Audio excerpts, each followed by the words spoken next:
The title of today's message is in a way connected po sa last week natin, Christ in You, the Hope of Glory. Narinig niyo na po ba yan? Diba mga preachers, sinasabi po yan, Christ in You, the Hope of Glory. Last week, we celebrated Jesus' resurrection. And sinabi po natin na ang resurrection o yung pagkabuhay na magmuli ng Panginoon after 3 days ay napakatibay na foundation ng ating pananampalataya. Na yung ano man ang ginagawa natin, why we gather, why we worship, and why we are being led by the Holy Spirit, doing the things that we are doing, it's all because doon po nakabase sa katotohanan na ang Diyos na meron tayo ay hindi lamang po patay, kung hindi hanggang ngayon ay buhay sa ating kalagitnaan. And kung titingnan po, other religious claim na sila ang Diyos, na sila ay anak ng Diyos, na sila ay powerful, majestic. Kiniklaim po nila yan, pero isa lang ang nabuhay after niyang mamatay. And that is Jesus Christ. Yan po tayong mga Christianity ang nag-elevate ng ating pananampalataya, kaya talagang through Jesus Christ's resurrection, we have the living hope na hinahawakan natin. May pag-asa tayo na patuloy nating hinahawakan hanggang ngayon dahil hindi lang po pag-asa pero buhay na pag-asa, living hope because we have a living God. Because Jesus conquered death, sin, and despair, our future is secure and alive. Pero in today's sermon, medyo mas lalalim pa po tayo ng konti because we know the power of resurrection. We know that there's living hope. Ngayon pong umagang ito, when we accept Jesus Christ into our hearts, gusto ko pong malaman sa bawat isa sa inyo, kung tinanggap niyo po ang Panginoong Hesukristo bilang Diyos at tagapagligtas ninyo, may indwelling ng Panginoong Diyos sa buhay ninyo. Paano ginawa, kung ano man diniposito, I don't know how, pero that's the truth behind this. He dwells within us. Hindi lamang po siya comes along with us, o kaya sasabihin natin, nauuna ang Panginoon, even in our past, nandyan siya, kasabay natin siya, pero you know what, deep within us, nandito rin po siya sa bawat isa po sa atin. His presence becomes the source of our spiritual life, guiding us, empowering us, shaping us to reflect His love, His grace, and His truth. May mga bagay tayo nagagawa dati para pang sarili lang natin. Pero nung naging Kristiyano po tayo, it's beyond ourselves. May mga bagay tayo na nagugulat na bakit po ito ginagawa? Bakit ako nakakapagpatawad? Bakit ako nagmamahal? Kahit hindi ko mahal-mahal ang tao na to, because of this empowering, this guidance, this shaping us, na i-reflect ang Panginoong Jesus sa buhay natin. Not only Jesus is alive, pero He is living within us. Pwede mo sabihin mo sa katabi mo, within you daw. His life in us guarantees our transformation and the glory to come. Kaya nga po malimit nating marinig, araw-araw binabago tayo ng Panginoon. Araw-araw may ginagawa siya. Kung kahapon, ano ka o nasaan ka pagdating sa Christian life mo, definitely today, because God is alive, He is living within us, meron tayong pagbabagong gaganap o nangyayari, all because of His presence within us. Resurrection gives us hope, but Christ in us make that hope personal, powerful, and unstoppable. Ang last week challenge ko po, when we know that the foundation of resurrection is the living hope, sabi natin, hindi lang siya concept or idea na dapat natin i-embrace o dapat mag-inspire sa atin, dapat ma-encourage tayo, pero kailangan ipamuhay natin ito. And this is exactly what this sermon o yung ngayong umagang sermon ang patungkol o kung ano yung pag-uusapan po natin. We are making it personal, powerful, unstoppable, hindi sa kaibigan mo o sa pastor mo o sa leader mo, pero sa iyo mismo. Marami sa atin nagsasabi po sa atin na hindi naman kasi ako ganito, hindi ko to kayang gawin. Pero kapatid, tingnan mo 5 years ago, 3 years ago kung nasaan ka. Marami na pinagdala ng Panginoon sa'yo. Dati hindi mo kaya mag-share, ngayon boldly, you can really share God's Word. Di mo alam kung bakit mo inaabot ang mga bagay, pero God's compassion is in you at nakikita at nararamdaman mo yan, kaya ginagawa mo ang mga bagay na yan. Dati, para sa sarili mo lang, kung anong benefit meron ka, anong advantage nito sa'yo, pero ngayon kapatid, you are doing it all for the glory of God. Because Jesus lives in us, Christ in you, the hope of glory becomes real and growing. Wow, I love that. It's increasing, it's growing, it's progressing. Hindi po pwedeng, ay, hanggang ngayon nandun ako sa 0 o kaya level 1 ng Christian life ko. Yes, may mga ganung pagkakataon, may mga ganung tao. Pero kapatid, once you embrace the calling of God ng Panginoon sa atin at in-unfold nito at patuloy na in-empower natin ang sarili ng power ng Panginoon, I am believing na meron kang ma-experience na real, growing, progressing relationship with God. And at the same time, makulay na journey pagdating sa Christian life mo. Marami pong mga Kristiyano nagsasabi sa kanila, oh, Kristiyano ako, pero halata ba? Dapat halata. Dahil yun ang gusto ng Lord. Pag vibrant ang ating relationship sa Panginoon, I believe na yung ating pong paglakad at lahat ng mga ginagawa natin at pag-progress natin sa ating Panginoon magiging maayos, colorful din. Nung po naging Kristiyano ako, parang doon ko nakita yung ibang kulay. Hindi ko po alam, exage po ito, pero this is exactly how I will put it into words. Nagkaroon ng kulay ang mundo.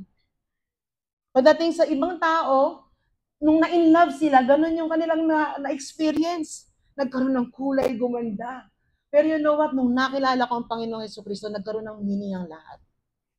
Hindi ko na tinitingnan ng isang tao lang na nag-i-exist, parang robot. Pero you know what? I know na mahal ng Panginoon sila, katulad ng pagmamahal na meron ng Diyos sa akin.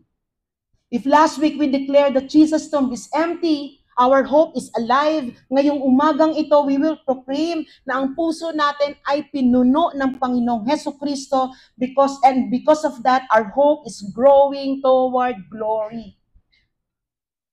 Let us read Colossians 1:24 to 29. Sabi po dito, now, I rejoice in what I am suffering for you, and I fill up in my flesh what is still lacking in regards to Christ's afflictions, for the sake of his body, which is the church. I have become its servant by the commission God gave me to present to you the word of God in its fullness. It's Paul who are speaking dito po sa part na ito. Siya po nagsasalita dito.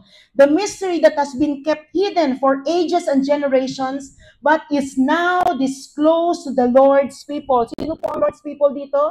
Tayo po ito. Hindi na po ito itinatago, hindi na po ito mystery, pero you know what? It is being shown to us at in-explore na natin ito. To them, God has chosen to make known among Gentiles the glorious riches of the mystery, which is Christ in you, the hope of glory. He is the one we proclaim, admonishing and teaching everyone with all wisdom, so that we may present everyone fully mature in Christ. To this and I strenuously contend with all the energy Christ so powerfully works in me. You know what? Sabi dito, we live in a world full of mysteries. Tama din po ba? Parang nakita nyo na po ba kung paano binubuhat ng isang napakaliit na langgam yung napakalaking ng sugar? Magulat ka pag ikaw binubuhat ka na ng langgam, di po ba?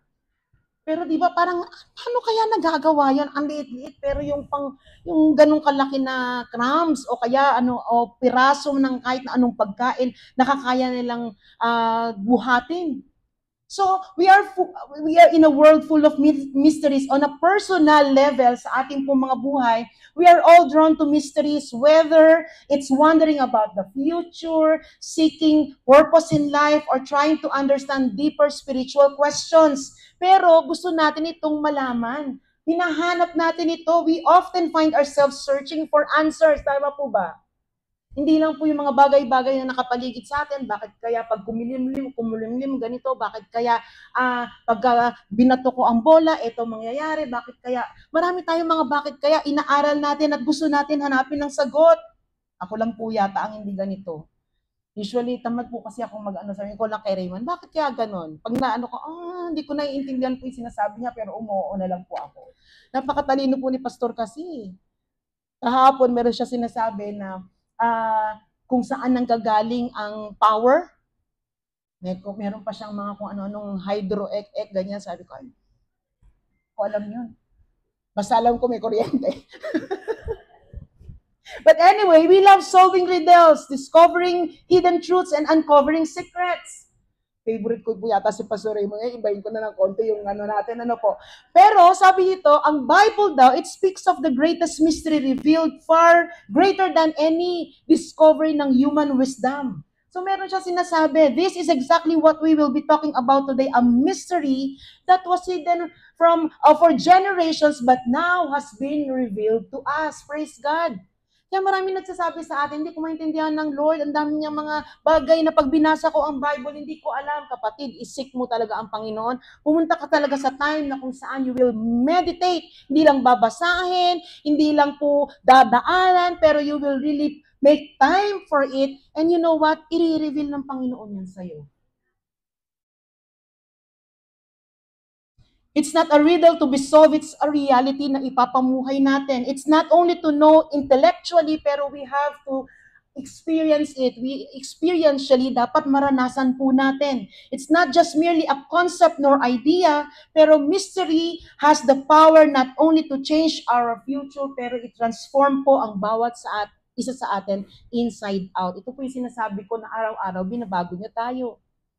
Dito may ginagawang Panginoon sa ating kaloob-looban, sa puso natin, kumukilos siya dyan. Alam mo yon, we are smiling pero we are crying with God. We are desperately crying out to Him, mga bagay na hindi alam ng mga tao. Pero you know what? Deep inside may ginagawa po siya because it's inside out.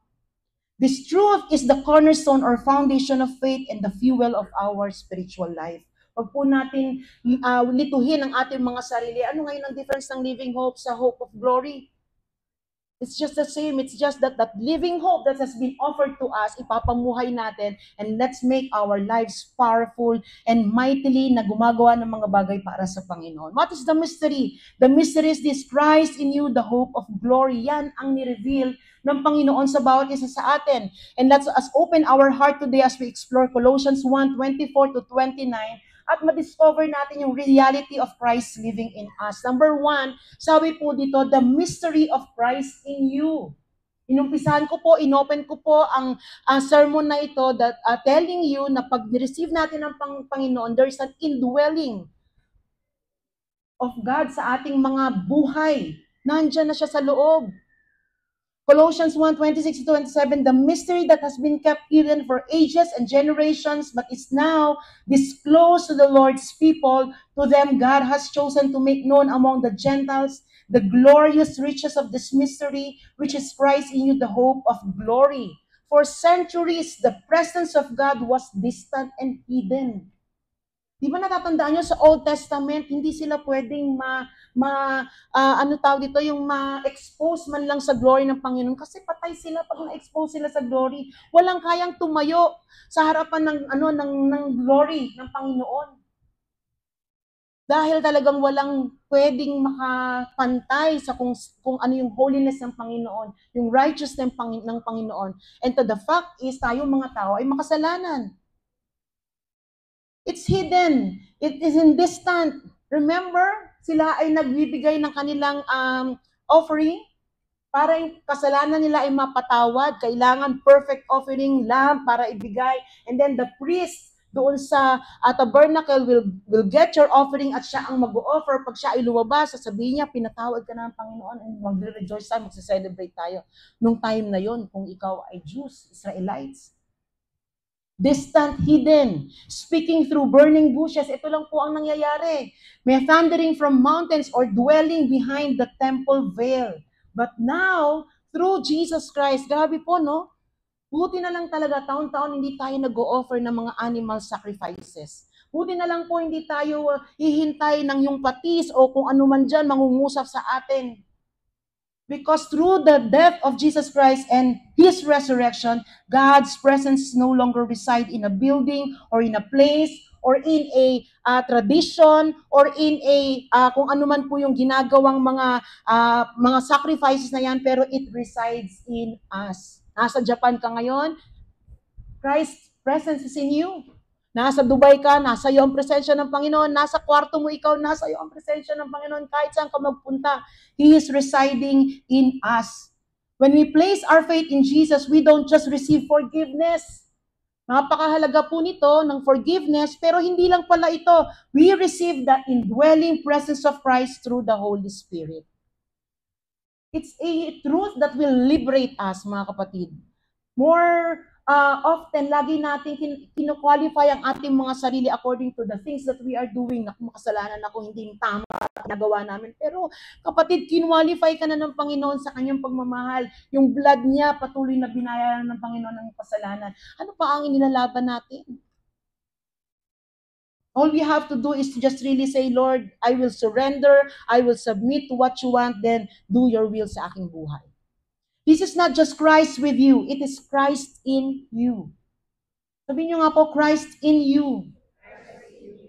He moves in not as a guest sa buhay po natin, but as a source of the new life. Gusto mo ng fresh na mga bagong bagay na nangyayari sa buhay mo?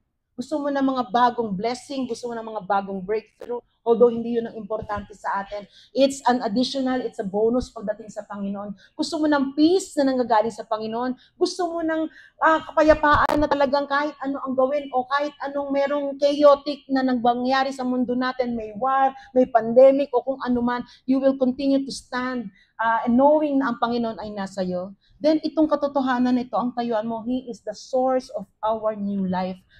Bawat buhay natin.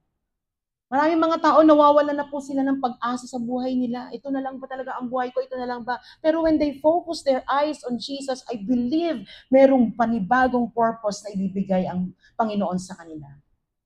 Imagine being given the latest, most powerful smartphone. Sino po ang gusto ng bagong phone? Yan. Ba gusto natin yan. Pero yung mga bagong mga pag sinabi ni Pastor Alfred sa akin, nilagyan mo na ba ng ganyan yan? Nilagyan mo na ba ng apps? Ano yun?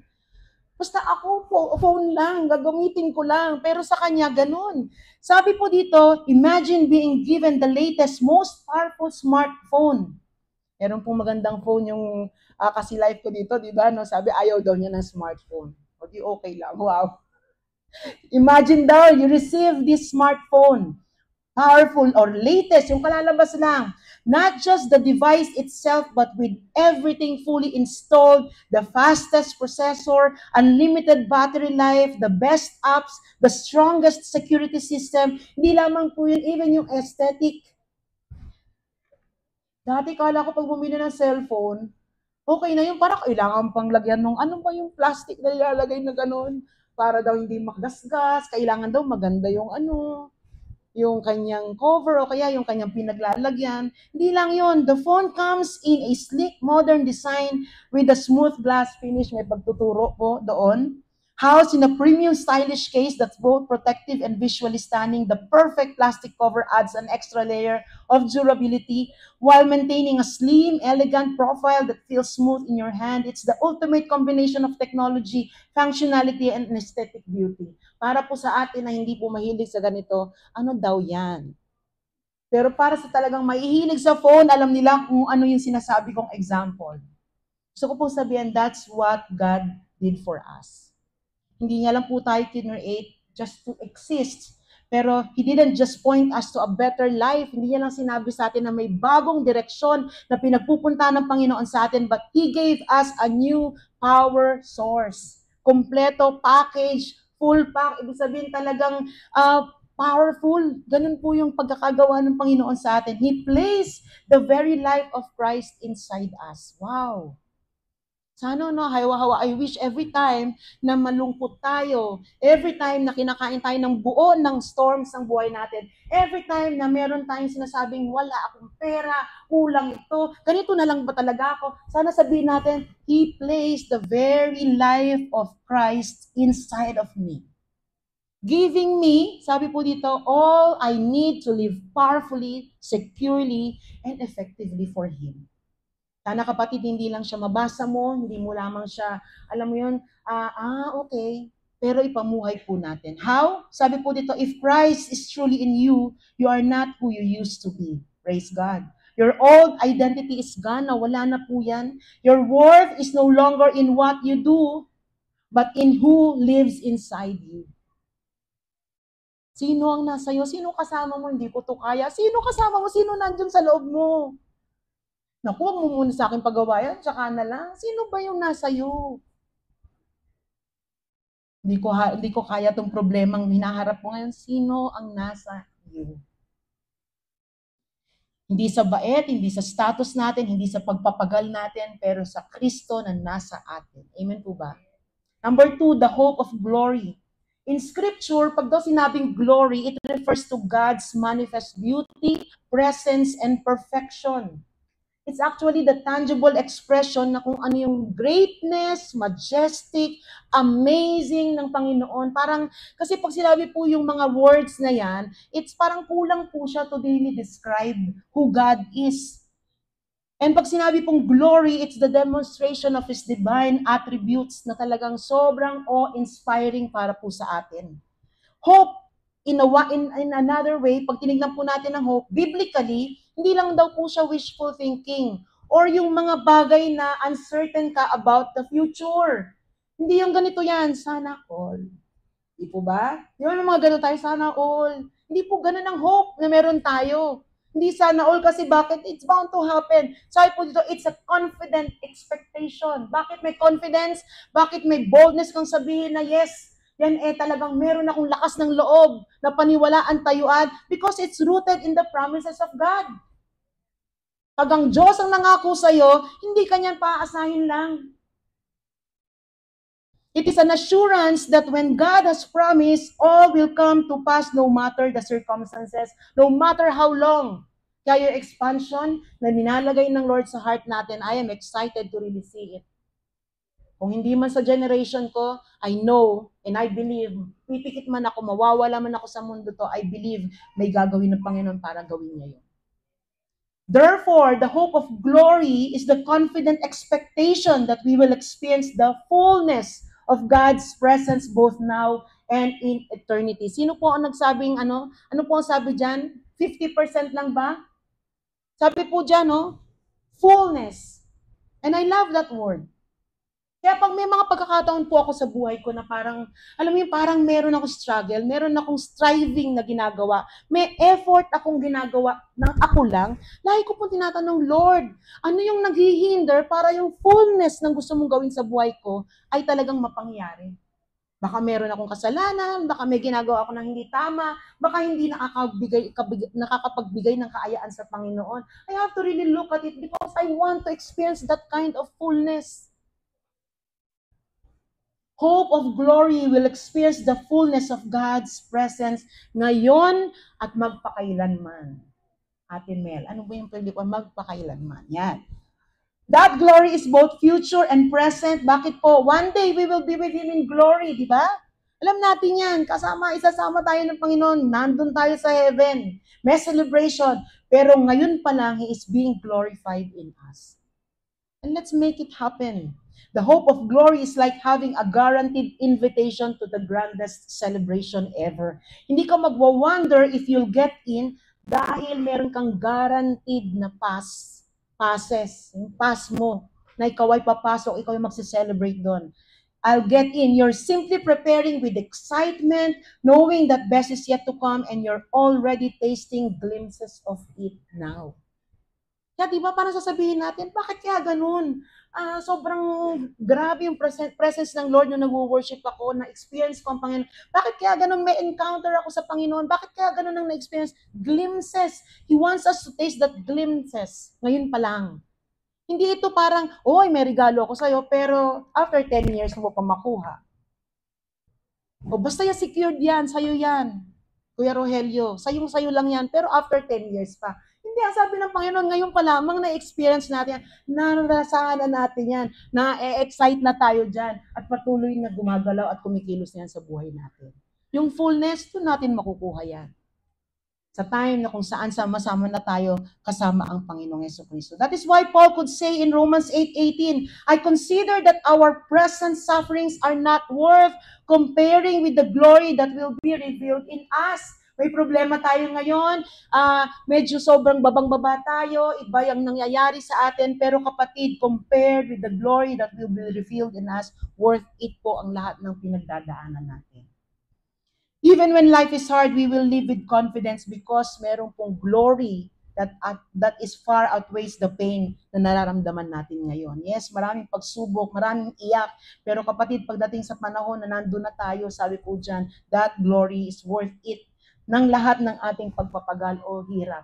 Pero hindi lamang po future, but right now we are being changed from the inside out. For 2 Corinthians 3:18, we all who with unveiled faces contemplate the Lord's glory are being transformed into His image with ever-increasing glory which comes from the Lord who is the Spirit.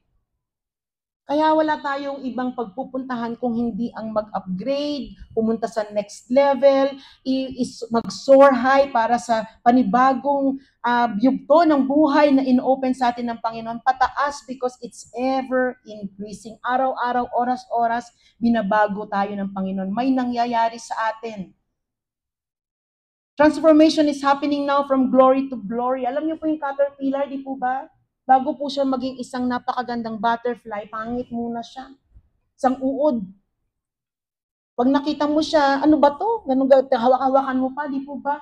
Pero you know what? Inside may nangyayari.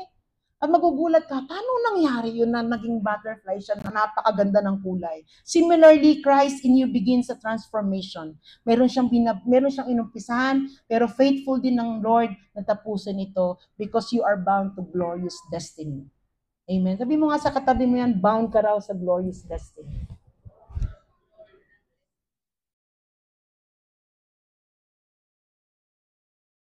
Sabi po dito, when Christ is in you, your future is secure, your identity is stable, your joy is anchored. No matter what happens in this life, glory is your destination and hope is your compass. The living hope, the hope of glory na meron po tayo, yan ang guide natin, yan ang compass natin kasi bakit ang destination natin is glorious. And yet, the hope of glory isn't only something we wait, paghihintayin, o kaya after kung ilang panahon pa, tanging Diyos lang ang nakakalam, pero it's already at work in us. Amen? Number 3, living from the inside out.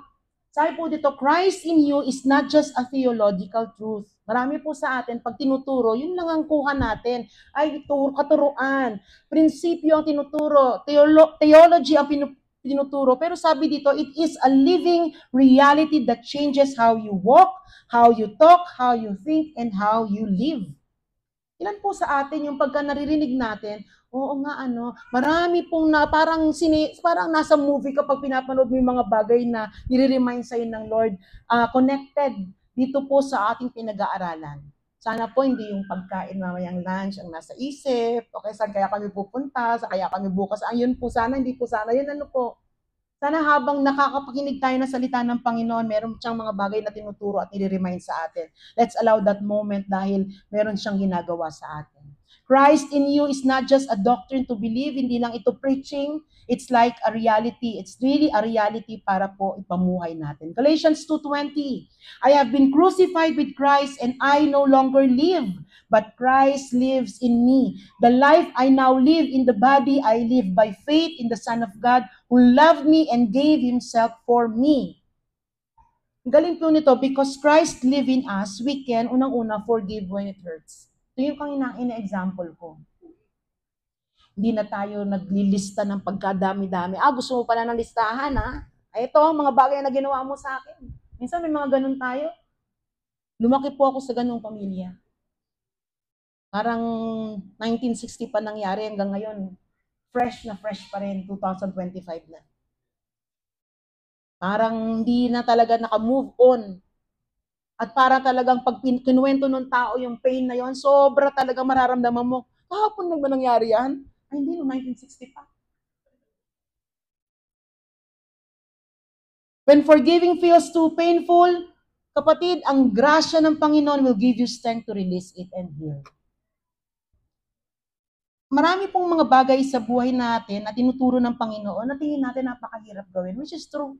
Mahirap pong gawin. Pero you know what? When you surrender yourself sa Lord, umiyak ka lang sa Panginoon, Lord, tulungan mo ko. Paano ako magpapatawad? Ang sakit-sakit nga, hindi ko nga kaya. Magugulat ka, kaya mong magpatawad. Some people equate forgiveness sa maging maayos ulit kami. O kaya pag finorgive ko yung tao na to, kunyari, hindi na lang po, sinet na lang po. Kunyari, para pinatawad ko sila, gusto ng mga tao yung okay na, halika na, kape-kape ulit tayo. Akap-akap, gano'n. Hindi naman gano'n. Iba po yung aayusin nyo yung relationship nyo sa forgiveness. Pag forgiveness po, you are freeing yourself, liberating yourself saan? Sa bigat ng nararamdaman mong sakit, o mamaya magulat ka, bitterness na yung nararamdaman mo. Dahil hindi mo ma-release yan. Hayaan mo ang Diyos ang magpagaling sa'yo. Just ask and say, Lord, ready na po akong patawarin siya. Kahit sabihin mo pa na, basta wag ko lang po makita ang mukha niya. Okay lang yun. Alam mo, naintindihan ng Lord yun. Kasi minsan tayo, masyado po tayong idealistic. Naku, ayaw ni Lord to, baka nang gagalit siya. Naintindihan niya po tayo. Alam mo yung pagka nandito ka, nandiyan siya dito ako atada. Kasi nandito siya. Pero yung i-free mo yung sarili mo ng unforgiveness sa heart mo, napakalaking bagay po yan. Hindi lamang po yun because Christ live in us, love when it's hard. Meron po bang mga difficult na tao sa inyo, sa paligid ninyo? Gusto nyo tanggalin pero hindi nyo magawa. Marami pong ganyan. I wish pwede nating sabihin na ayoko siyang kausapin kasi hindi siya mahirap siyang kasama. Mahirap siyang mahalin. Pero magugulat ka, no? Ang Lord talaga nilalagay siya sa'yo. When loving feels too hard, His love fills our hearts and help us love beyond ourselves. Alam mo kung paano magmahal ng mga taong ayaw mong mahalin? Ramdamin mo, damdamin mo, i-appreciate mo ang pagmamahal ng Diyos sa'yo, kapatid. O hindi na lang sa'yo, sa akin. Matigas ang ulo ko, minsan mapagmalaki ako, minsan akala ko kaya ko lahat. Pero minahal ako ng Lord. Hindi niya sinabi sa akin ako, Eileen, 3% lang ang love ko sa'yo kasi ang pangit ng ugali mo. Hindi ganon si Lord. Si Lord, kahit ano ka pa, mahal kita. Kaya pag hindi tayo magbigay o makaya natin magbigay ng pagmamahal, ask na i-feel ng Lord ang heart mo, magugulat ka, you will love beyond yourself. Pangatlo po, stand when it's dark. No compromises. Mahirap po ito, pero you know what? You just learn to kneel before the Lord and say, Lord, kung darkness surround me, let it be na yung light mo ang maging guide ko at maging courage ko na tumayo. Maging firm at patuloy na sabihin, ikaw ay nasa akin kahit na madilim ang sitwasyon. Last is hope when things seem hopeless. Maraming mga bagay, kala natin katapusan na, pero di ba? Sabi ko nga, lagi ko sinasabi, it's a reroute. Meron pong detour na ibibigay ang Panginoon dahil ang promises niya, He will always be faithful, He will always secure you. Kanina po nasabi ko yung power, sabi po dito, it's like a light bulb. May mga magagandang light bulb, tama po ba ako? Sino po yung talagang pagkatumingin kayo sa inyong mga our home o kung saan, dyan talaga kayo sa ilaw. Sa Pastor Alfred po, ganyan. Pagkano naman yan? Nasa 35. 35 ilaw lang? Sabihin ko minsan sa kanya. Pero pag umilaw po talagang mapapabigay ka. Meron pong gano'n, di po pa, pero yung ganong grabing kagandang light, pag wala po talagang power, hindi siya magiging maganda. May mga lugar po na pinupuntahan natin na sa umaga, hindi siya masyado maganda, pero pagdating sa gabi, grabe, napaganda talaga siya ng ilaw. Di po ba? May mga ganun po eh. Likewise, we shine not because of our design, because the power of Christ follow through us. Flowing through us, I mean. Nandito, siya ang nagbibigay ng lahat ng mga bagay na yan dahil nakakonect tayo sa Kanya. Kaya, ang sinasabi po dito, don't live like you're disconnected. Huwag tayong mag-disconnect sa source ng power ng buhay natin. Plug into the reality of Christ in you every day through prayer, through His Word, and obedience. Pag may doubt, pag may question, you continue to meditate on His Word. Huwag po tayong magsabi ng may doubt ka na nga, doon ka pa pupunta sa TikTok na nagsasabi na ang problema, hayaan mo lang, manifest lang yan. Di po ba? May mga ganun po tayo para ma-encourage tayo. Doon tayo sa mga maling source. Punta tayo talaga kung saan gusto ng Lord na naka-plug in tayo. Walang iba kundi sa katotohanan ng Panginoon. Last, number 4, the church glorious identity. Paul writing to Gentiles shows that Christ in you is not just for individual Jews or the nation of Israel anymore. Bakit daw po? It's for all people including Gentiles. And praise the Lord for this dahil you know what? Bawat isa sa atin na saved From the time ng New Testament, nung nagkaroon ng mga tao na ni-reach out at tinanggap nila ang Panginoong Hesukristo, hanggang dumating sa panahon natin at darating pa sa mga next generation na patuloy nating maaabot para sa Panginoon, we are all Gentiles. Sino po dito yung Jews? Baka meron naman. Baka magalit sa akin. We are all Jews, we are all Gentiles, lahat po tayo ay Gentiles. Buti na lang talaga, inopen din ng Lord ito. Sa Old Testament, ikaw ang pinili kong nation. Ikaw ang tinatangi kong tao. All the Israelites, the Jews. Pero ngayon, because of Christ, open na po ito sa atin, hindi lang individual Jews, hindi lang nation of Israel, for all people. Sabi niyo nga po, all people who were once considered outside. Jesus was not only a savior for Jewish people, but also for everyone, Jew and Gentile alike. This means the mystery of Christ is not just personal, but it is corporate. Minsan, nakatingin lang tayo sa sarili natin, ito ginagawa ni Lord, ito Pero kapatid, di ba meron pong mas malaking purpose? Nilagay ka ngayon, nandito ka sa cornerstone because it is also corporately. God is forming a new people, a new community, the church made up of Jews and Gentiles together with Christ, living in them collectively. Pero we have common ground. Anong common ground natin? Jesus Christ living in us. So the church glorious identity is now rooted in Christ living in us, not based on race, background, religious divisions, or past.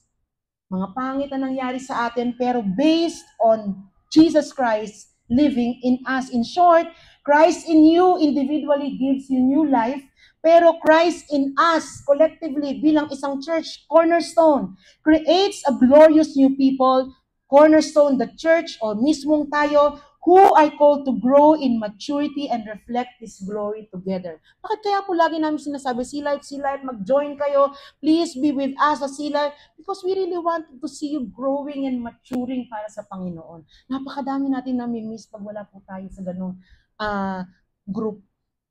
Hindi ko lang po sinasabing, hindi lang po sila, ang sinasabi ko, marami pa po. Kung meron po kayong family devotional time nyo, it's a time na kung saan talagang nag-grow kayo. Praise God for that. Yun po yung ibig ko sabihin. If you have, other than the Cornerstone Sea Life dito, kung meron kayong mga dati nyo pang kakilala, na meron din kayong mga fellowship time, kung saan nag-aaral kayo ng salita, praise God for that. Dahil gusto ng Lord makita tayo that we are reflecting His glory and we are growing in maturity sa bawat isa po sa atin. Colossians 1:28, that's why sinabi niya to, He is the one we proclaim, admonishing and teaching everyone with all wisdom so that we may present everyone fully mature in Christ. Wow! Hindi naman po natin iyayabang, ako nag-disciple dyan, eto na. Pero you know what? When you disciple people right, kung tama po, properly, at nadalo nyo siya hindi closer sa'yo, kundi closer sa Panginoon, magugulat ka Trophy mo yan kasi Lord, nag-mature to, ginamit mo ako sa pamamagitan ng mga talento na binigay mo sa akin, sa pamamagitan ng calling mo to lead or to disciple this person. And ito na po siya. Ngayon po, hindi na kami ganyan. Sabay na kami because we are maturing and we will continue to advance the kingdom of Lord together. So what we are compelled to do, sabi po dito, let us be a church that doesn't just talk about Christ, but demonstrates Christ. Let us be a community where Christ is seen in our love and service, our unity, and our worship. Nalulungkot po ako every time na naririnig ko, ay may umalis kasi itong tao na to medyo na-offend sa kanya. Pag may mga tao po ako nakakausap na, galing po ako sa ganitong church kasi po medyo nagkaroon kami ng problema. Dahil ko na po pinagpe-pray na sana, Lord, kung ano talaga yung pinlan mo para sa tao na to, whether sa Cornerstone o kung saan man siyang simbahan, makita na niya. Minsan distracted tayo ng mga bagay na ganito Kasi naman may ganito, si sister ganyan kasi, yung kasing pastor na nagsasalita sa ayoko. Pero di ba, mas malaki pa po ang pwedeng paggawa ng Panginoon sa atin when we are fixedly focusing sa Lord at sa Kanyang plano sa bawat buhay po natin. Ito ang dahilan para pumunta ang tao sa lugar na ito. They are not just because, nandun yung kaibigan ko kasi, best friend ko, BFF ko, ililibre ako sa McDonald's after ng service. It's more than that, kapatid. Yung pumunta sila dito kasi sinabi nila, iba may ginagawa ang Panginoon sa amin. I heard stories na kung saan sasabihin nila, literally, the Holy Spirit is the one na nagdala sa kanila dito. So kung saan yung paano? Nakita mo si Holy Spirit, turo mo sa akin. Hindi po, joke ko lang po yun. Pero you know what? Literally, sinasabi nila yun. Nakita lang nila. Meron silang, alam mo yung pumunta na nga po kami sa iyo, nakalimutan na nga namin, bigla-bigla, pinaalala na namin na naman ulit ang cornerstone, kaya nandito kami. Napakasarap po na hindi dahil sa church, pero you know what? The presence of the Lord moving in our midst ang talagang nagdala sa kanila dito. That each one of us is displaying that or reflecting that love sa kanila, yung grace, yung mercy ng Panginoon, na hindi nila, alam mo, beyond our personality yung nakikita nila, it's Christ really moving and living in us ang nakikita nila. Yes, kapatid, sa totoo lang, sa mga bago pa lang po dito sa ating simbahan, marami po tayong, ibig sabihin, pag nagsama-sama po tayo to really advance the work of God's kingdom, hindi po pwedeng puro saya-saya, kain tayo doon, hindi ka punta tayo doon. May mga times din po talaga na in a way, masasaktan ka ng I don't know kung ano mga sitwasyon. Pero kapatid, di ba, we just have to have that perseverance. Endure lang natin. Kasi bakit focus tayo sa journey na pinaglalagyan ng Panginoon sa atin? Sa journey na gusto niya yung fullness, ma-experience ang bawat isa. Remember, you're not just you are Christ's living letter to the world. Mga tao minsan, ano ba sasabihin ko, paano ba, ano bang point number 1, point number 2 para makapag-share ako. Pero kapatid, alam mo, pag totoo ang Kristo sa buhay mo, tinitingnan ka pa lang nila, iba na ang radiance mo. Iba na ang message nito na kino-convey sa ibang tao. Iba na yung nakikita nila sa'yo, hindi na ikaw, pero anong meron ka? Ba't ganyan kang ka-strong? Grabe naman yung problema mo, parang hindi halata. Sobra yung presensya kasi ng Panginoon, yung countenance ng Panginoon ay nasa atin. Embrace the privilege, step out in boldness, and let the world see not our perfection, nor our talents, nor our expertise, but His and His alone. As we end, I want to bring it all together para ma-remind po tayo ng powerful truth. It's not just hope as a concept or idea, or yes, gusto ko niyan, ay galing, ganun pala. Hindi lang po yun, it's the hope that holds us. Ang buhay po hindi lang puro mountaintop experience. Ang buhay po minsan nasa valley ka. Minsan nga talagang parang nilagay ka na, nilibing ka talaga eh. Dahil sa mga experiences o kung anumang circumstances ang buhay po natin, pero it's the hope that holds us. Our hope isn't a nice idea, pleasant thought, it's an active, sustaining reality that anchors us through life's storm because Christ not only lives for us, which is resurrection, but lives in us. Life is not perfect. Amen po ba? Pero sabi po dito, when life feels heavy, when storms rage, when the enemy whispers lies, stand firm and be strong. Kasi bakit? Remember who lives inside of you. Christ in you, the hope of glory. When you feel too weak, yung iba talaga, meron bang nagiging ganito na too weak? Meron po kapatid, baka hindi mo lang talaga binubukas ang mata mo. Para sa kanila, yung pagkadapa nila, yun na yung talagang tingin nila forever na destination nila. Pero kapatid, pag nadapa tayo, di ba? We will just lean on the strength ng Panginoon sa buhay natin. We will refuse to quit. Kapatid, baka ito ay para sa'yo. Refuse to quit. Walang ending sa journey ng Panginoon hanggang hindi pa dumarating ang Panginoong Jesucristo. Or hanggang the time na tayo ay bawian na ng buhay ng Panginoon. Tuloy-tuloy lang, whether sa cornerstone yan o hindi sa cornerstone, yung iyong relationship sa Panginoon, tuloy-tuloy lang kapatid. I'm not saying that's dito lang sa cornerstone, no. Saan nyo man makita yan, pero tuloy-tuloy yan. Refuse to quit. Remember, His power is made perfect in your weakness. Pwede po ba sabay-sabay tayo? Christ in you, the hope of glory. When you feel unworthy, i-silence mo yung mga lies na yan. Kasi bakit? Ginawa ka ng worthy ng Panginoon. You are valuable. You are the apple of His eyes. Ganun kang kaimportante sa harap ng Panginoon, kapatid. Binigay niya ang buhay niya. Hindi lang sa akin, sa iba dito, pero sa ating lahat. And the time na siya ay pinako sa krus ng Kalbaryo, you know what? Our faces ang nakikita ng Panginoong Jesucristo.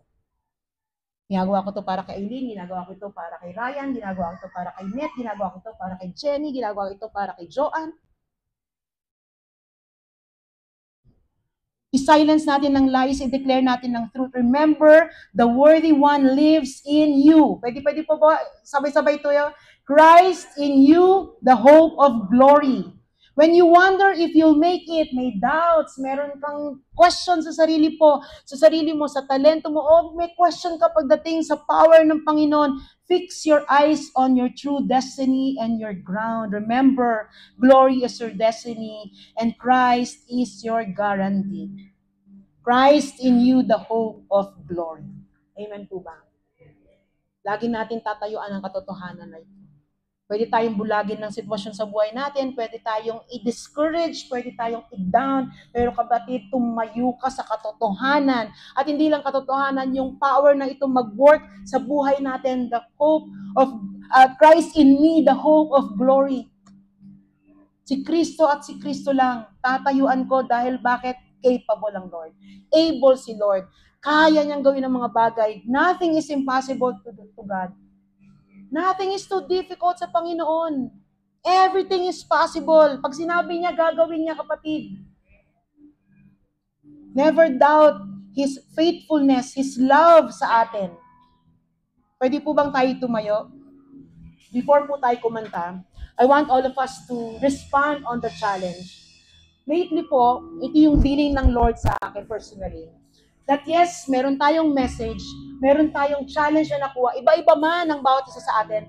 Pero this is also a time wherein, Lord, I really wanted to say, I want to say yes sa mga bagay na pinagagawa mo. I want all of us to take this challenge. Hindi lang to challenge, pero mag-respond na sabi natin, Lord, yung challenge na yan tinitake ko. Whatever it takes, I will take and step and say, yes, Lord, I will.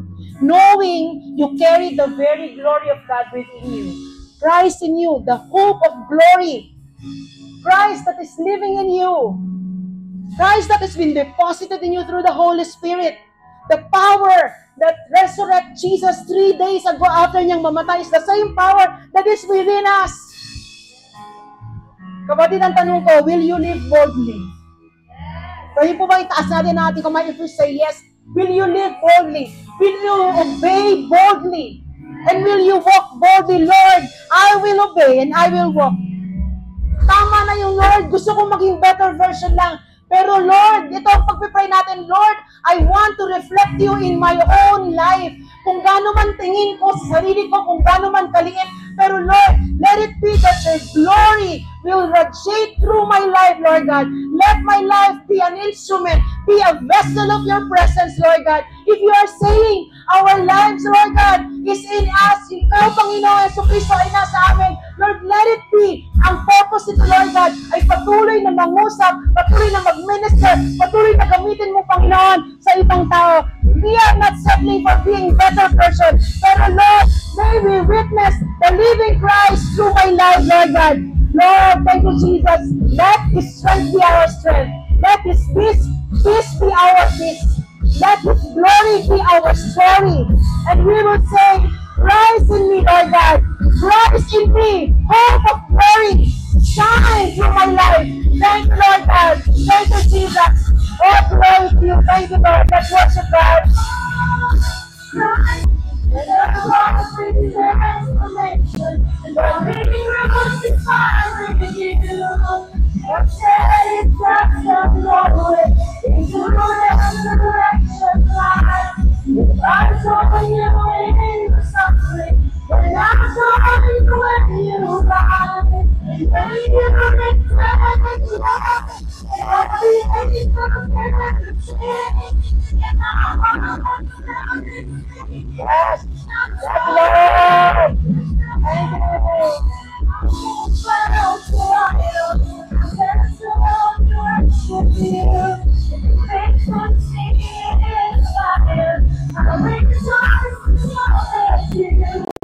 I won't be small like Jesus. I won't fast the one is true.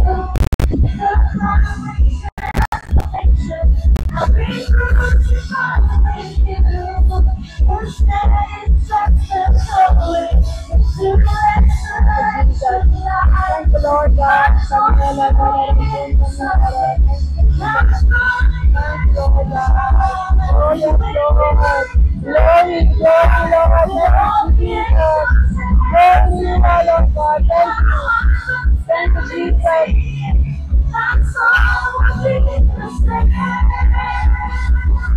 Thank you, Lord.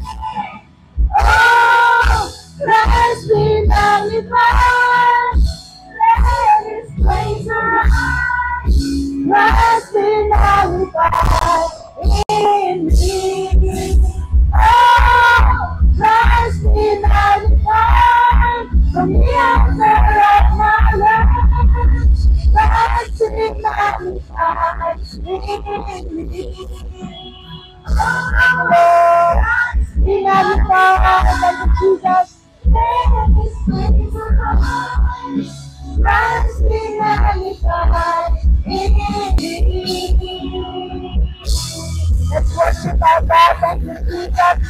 All glory belongs to you, Lord God. Thank you, Jesus. Thank you, Lord God. This life, Lord God, is never about us. It's all about you, Lord God. May your grace, may the grace of Jesus be upon us, Lord God. May the love of God be upon us, Lord God. And the fellowship of the Holy Spirit be upon us, Lord God. All glory belongs to you, Lord God. All glory belongs to you in Jesus' name. Amen and amen and amen. Thank you, Lord God. Lord, throughout the week, Lord God, may we walk in boldness, Lord God. Throughout the week, Panginoon, may we continue to remind ourselves, Lord God, Christ in me, Lord God.